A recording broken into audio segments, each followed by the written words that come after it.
Welcome to Go Mustang Sports as we do our weekly recaps talking field hockey today. I'm Dave McHugh, joined by head coach Laurel Martin. And coach, this is one of those strange weeks for a team.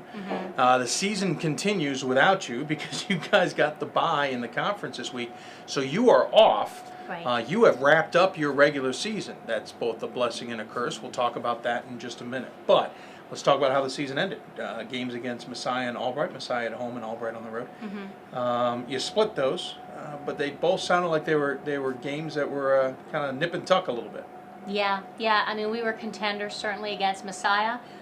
Dr. Manning came in and gave us a very motivational talk earlier in the afternoon. And although I won't go into details about the talk, the girls responded very well to it. And we came out and we battled them. They were very surprised. I don't think that they expected us to be as strong as we are. Well, and then you don't get the win there, but you can certainly use that to your advantage. The Albright game, you go on the road. Sounds like a thriller. If you haven't read it online, came down to the last minute. Yeah, absolutely. There was, I think it was 33 or 30 seconds left on the clock, and we were able to secure a goal by Caitlin Dempsey, squeezed it in. Team continued to have a pile on and a lot of excitement, and then their coach called a timeout, and they went right back down, and they had a penalty corner, and it could have been flip-flopped right back to another tie to take us in overtime, but our defense hung tough, so we secured that win, which was exciting. And the biggest key, too, is that win pretty much assured yourself of getting into the MAC Commonwealth playoffs. Right. You don't win that game, it's up in the air on whether you guys make it. So that was a huge game to continue the season. Huge game. Yeah, I kept saying to the girls, I'm like, you guys, listen, we win, we're in. Because I knew the breakdown, I knew the goal differential, and if we would secure that win, then we were definitely guaranteed to be either number 4 or number 5 in the conference, pending the other results. So we went in knowing that we could control our own destiny. Of course, that ends into this strange week. You have the bye, so thus no games this week while everybody else is playing.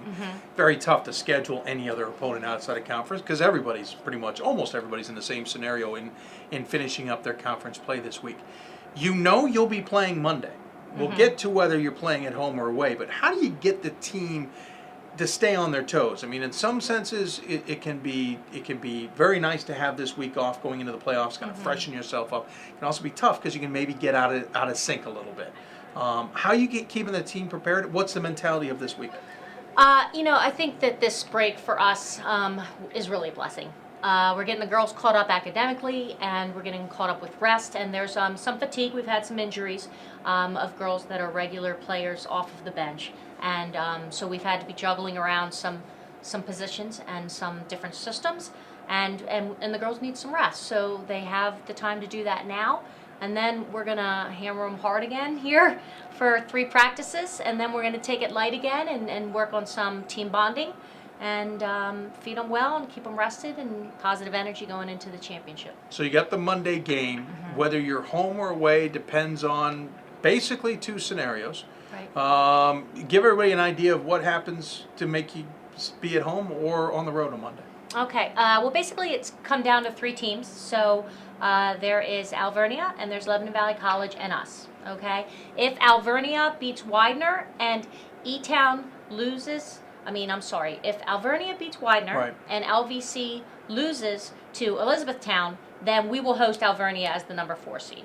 If LVC beats E-Town and or Alvernia loses to Widener, then we will be the number 5 seed and travel up to LVC. So pretty basic, everybody. Basically, to be able to be home, they need a few things to go their way, but they're in no matter what. And when you look at this season and what your goals were at the beginning, we know we love you because you aim high, but I know you wanted to make the tournament.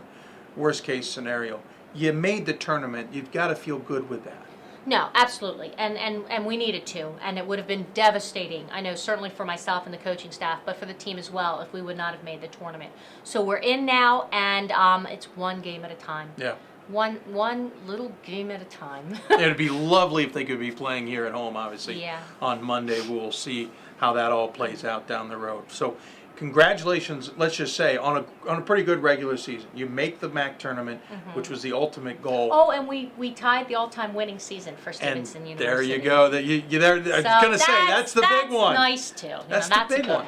Yeah, I mean that, and those are the steps you can build on. I'm sure you as and the coaching staff are thinking to yourself, "Hey, we've taken that next evolutionary step. We can build on this next season and the years ahead." Yeah, keep moving forward. Absolutely. Well, congratulations Thank you. on so far the good season. We will certainly be catching up with her sometime in the next few weeks as they continue into the MAC tournament. The easiest one to determine, we know they are in. For Laurel Martin, I'm Dave McHugh for Go Mustang Sports.